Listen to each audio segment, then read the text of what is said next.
बिस्मिल्लाहिर्रहमानिर्रहीम अस्सलामुअलैकुम। आप देख रहे हैं हमारा चैनल देसी स्टाइल फूड सीक्रेट। तो आज मैं आपके साथ शेयर करूंगी टी केक की बिल्कुल परफेक्ट रेसिपी, जो बहुत ही आसान है और बहुत ही मज़ेदार और बहुत ही टेस्टी भी लगता है। आप भी बहुत आसानी से इसको घर पर तैयार कर सकते हैं, और वो भी विदाउट ओवन के और बीटर के हम इसको बनाएंगे। और ना ही इसमें मैंने फूड कलर का इस्तेमाल किया है, और परफेक्ट मेजरमेंट के साथ मैं आपको ये टी केक बनाना सिखाऊंगी। तो रेसिपी को स्टेप बाय स्टेप पूरा फॉलो कीजिएगा। रेसिपी पसंद आए तो इसे लाइक और अपने फैमिली और फ्रेंड्स के साथ शेयर भी कर दीजिएगा। तो चैनल पे अगर नए हैं तो प्लीज़ पहले चैनल को सब्सक्राइब कर लें, और बेल आइकन का जो बटन है इसको दबाने से हमारी नई नई वीडियोस सबसे पहले फ्री में देखने को मिलेगी। तो चलिए आइए अब रेसिपी को बनाना स्टार्ट कर लेते हैं। बिस्मिल्लाहिर्रहमानिर्रहीम।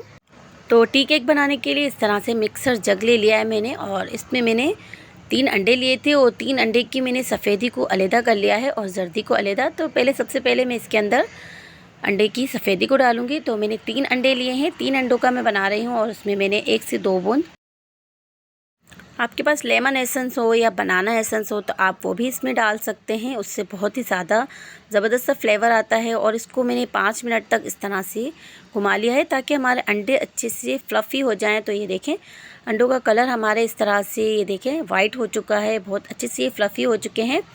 तो अब इसमें मैं ये चीनी डाल दूँगी। तो चीनी मैंने इस तरह से जो नॉर्मल रेगुलर चीनी होती है वो ली, और 1 कप फुल भर के मैंने, जो आम नॉर्मली कप हमारे घर में यूज़ होते हैं चाय वाले, उस कप से मैंने 1 फुल भर के कप इसमें ले लिया है। तो अगर आप बीटर से बीट कर रहे हैं या फिर आप इसको हैंड से बीट कर रहे हैं तो इसमें आप पीस कर चीनी लीजिएगा। मैं इसको ब्लेंडर में कर रही हूँ, तो इसमें अच्छे से ये हमारी चीनी पीस जाती है। तो देखें, 2 मिनट के लिए मैंने इसको दोबारा से बीट कर लिया था। उसके बाद मैंने उसी कप से आधा कप मैंने नॉर्मली ऑयल ले लिया है। तो ऑयल ऐसा होना चाहिए जिसमें कोई भी स्ट्रॉन्ग फ्लेवर ना हो, कोई स्मेल ना हो। तो इसको डालकर भी मैंने 1 मिनट तक इस तरह से ग्राइंड कर लिया है। तो ये सारी चीज़ें हमारे अच्छे से फ्लफ़ी हो चुकी हैं। उसके बाद मैंने इसके अंदर 3 अंडे की जो जर्दी मैंने अलहदा रखी थी वो बाद में ऐड करूँगी। तो ये भी मैंने इसमें डाल दी है, और अब इसको डालकर मैं हल्का सा इसमें ब्लेंड कर लूँगी, ताकि ये भी इसी के साथ अच्छे से इसमें फ्लफ़ी हो जाए और ग्राइंड हो जाए। तो देखिए, सारी चीज़ों को मैंने इस तरह से ग्राइंडर में ग्राइंड कर लिया है। तो बस ये तैयार हो चुका है। तो अब ये देखिए, इसको मैंने एक बाउल में निकाल लिया है, और अब जिस कप से मैंने चीनी और ऑयल को लिया था उसी कप से मैं इसमें 1.5 कप मैदा लूँगी। तो ये देखिए, इस तरह से मैंने 1.5 कप मैदा ले लिया है। आपके पास कोई भी नॉर्मली घर में कप हो, आप उससे मेजरमेंट कर सकते हैं। और एक छोटी चाय वाली चम्मच है जो हमारे घर में नॉर्मली यूज़ होती है, तो उस चम्मच से मैंने 1 चम्मच भरकर बेकिंग पाउडर लिया है, बेकिंग सोडा नहीं, बेकिंग पाउडर लिया है। अब 1 चुटकी के करीब मैंने इस तरह से खाने वाला जो सोडा होता है वो डाल दिया है, और इसको भी मैदे में मैंने मिक्स कर लिया है। तो मैदे को मैंने एक बार छाना हुआ है, और इसको दोबारा से इस तरह से मैं छान के डालूँगी। तो जितना हम इसको अच्छे से छान के डालेंगे, हमारा मैदा हल्का हो जाता है और ये अच्छे से फ्राइज़ होता है हमारा केक। तो ये देखिए, इसको मैं थोड़ा थोड़ा करके इसमें इस तरह से छान के डाल रही हूँ। एक बार मैंने इसको छान लिया है, दोबारा से मैं इसको छान रही हूँ। तो इसको छानना बहुत ज़रूरी है, इससे हमारा मैदा बहुत ही हल्का और बहुत ही सॉफ्ट हमारा केक बनता है। तो ये देखिए, इसको मैंने इस तरह से छान लिया है, और थोड़ा सा मैंने इसमें डाल दिया। उसके बाद मैं इसको मिक्स कर लूँगी। तो हमें मिक्स इसको बहुत ज़्यादा तेज़ हाथों से नहीं करना है, बस हल्के हाथों से हम इस तरह से इसको मिक्स करेंगे कि इसके अंदर लम्स ना बने। तो इसको देखिए, इस तरह से फोल्ड करती जाऊँगी। हम किनारों से भी इस तरह से लूँगी, ताकि साइडों में जो ड्राई हमारा मैदा चिपक जाता है वो भी इजीली निकल जाए। तो इस तरह से हम लेते हुए इसको मिक्स कर लेंगे। तो रेसिपी को स्टेप बाय स्टेप पूरा फॉलो किया करें। रेसिपी पसंद आए तो इसे लाइक भी कर दिया करें।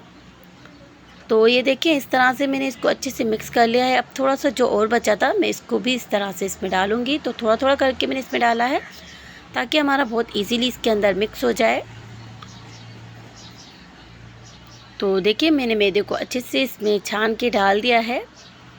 तो बस हमारा मैदा भी इसमें अच्छे से मिक्स हो चुका है। तो ये देखें, तो अब मैं इसमें 2 टेबल स्पून भर के इस तरह से मिल्क पाउडर डाल दूँगी। तो ये देखिए, मैंने इसको भी इसमें छान के डाला है, ताकि इसके अंदर जो भी गुठलियाँ होती हैं, तो मेरा ये नमी हो गई है इसके अंदर, तो इसकी वजह से इसमें थोड़ी सी इस तरह से लम्स हो चुके हैं। तो इसलिए मैंने थोड़ा सा इसको छान के डाला है, ताकि इसके अंदर लम्स बिल्कुल ना हो, और ये भी हमारा बहुत ही हल्का सा हो जाए। तो ये मैंने थोड़ा सा फ्लेवर को बढ़ाने के लिए डाला है। आपके पास हो तो आप डालें, वरना आप इसको स्किप भी कर सकते हैं। और इसको डालकर इस तरह से मैं इसमें अच्छे से मिक्स कर लूँगी। तो देखिए मैंने सारी चीज़ों को बहुत अच्छे से मिक्स कर लिया है। तो ये देखिए हमारा बैटर बिल्कुल रेडी हो चुका है। बस इस तरह का हमारा बैटर होना चाहिए। ये देखिए इसकी रिबन कंसिस्टेंसी बन रही है, इसी तरह का हमारा बैटर होना चाहिए। तो देखिए मैंने इस तरह से केक टिन लिया है, इसके अंदर मैंने बटर पेपर को बिछा दिया है और उसके ऊपर मैंने अच्छे से ऑयल लगा दिया था और उसके अंदर सारा ये बैटर डाल दूंगी। तो बैटर हम इतना डालेंगे कि हमारा जो बर्तन है वो थोड़ा सा खाली रहे, तकरीबन आधा खाली होना चाहिए, क्योंकि राइस होकर ऊपर आ जाता है, तो इसलिए इसको हम तकरीबन आधा खाली रखेंगे। तो आप इसको पतीली में भी बना सकते हैं, जिस तरह से मैंने आपको पहले वीडियो में बताया है, तो उस तरह से भी आप इसको बना सकते हैं। तो ये देखिए इस तरह से मैंने सारा बैटर इसके अंदर डाल दिया है। तो बैटर डालने के बाद इस तरह से हम काउंटर पर इसको थोड़ा सा टैप करेंगे, ताकि हमारा बैटर में जो बबल्स बन जाते हैं वो सारे ख़त्म हो जाएं। और ये देखें मैंने पतीले को अच्छे से 5 से 10 मिनट के लिए प्री हीट होने के लिए रख दिया था। इसके अंदर मैंने स्टैंडर रख दिया है और उसके बाद मैं इसके अंदर ये रखकर इसको बिल्कुल पैक कर दूंगी, ताकि इसके अंदर से बिल्कुल भी एयर ना निकल सके और केक को हमारे अच्छे से हीट मिल सके। तो देखिए मैंने इसके ऊपर भारी वज़न रख दिया था और बिल्कुल दम वाली आंच पर मैंने इसको तकरीबन 40 से 45 मिनट के लिए बेक कर लिया है। तो देखिए हमारा केक बहुत अच्छे से इस तरह से पक चुका है। तो मैं इसको टेस्ट कर लेती हूँ इस तरह से स्टिक डालकर।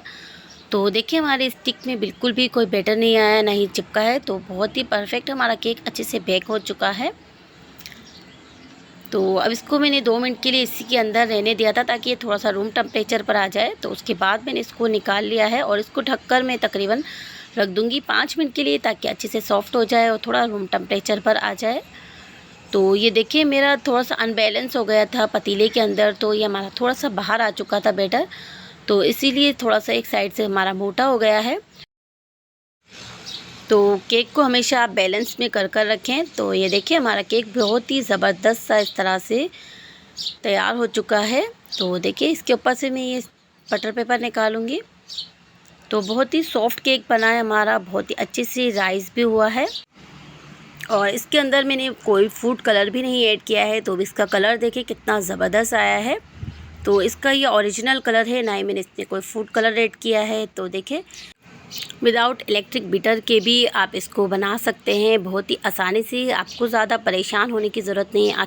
आपके पास अगर ब्लेंडर ना हो तो आप इसको हैंड बीटर से भी बना सकते हैं, क्योंकि थोड़ा सा उससे वक्त लगता है, लेकिन बहुत ही ज़बरदस्त सा आपका केक बन के तैयार हो जाता है। तो ये देखें बहुत ही ज़बरदस्त और सॉफ्ट सा हमारा केक बना है। तो रेसिपी पसंद आई हो तो इसे लाइक कीजिएगा और अपने फैमिली और फ्रेंड्स के साथ शेयर भी कर दीजिएगा। तो मिलते हैं को नई रेसिपी लेकर। तो जब तक अपना ख्याल रखिएगा, हमें अपनी दुआओं में याद रखिएगा। तो जाने से पहले चैनल को ज़रूर सब्सक्राइब कर लीजिएगा। तो अब हमें इजाज़त दीजिए, अल्लाह हाफिज़।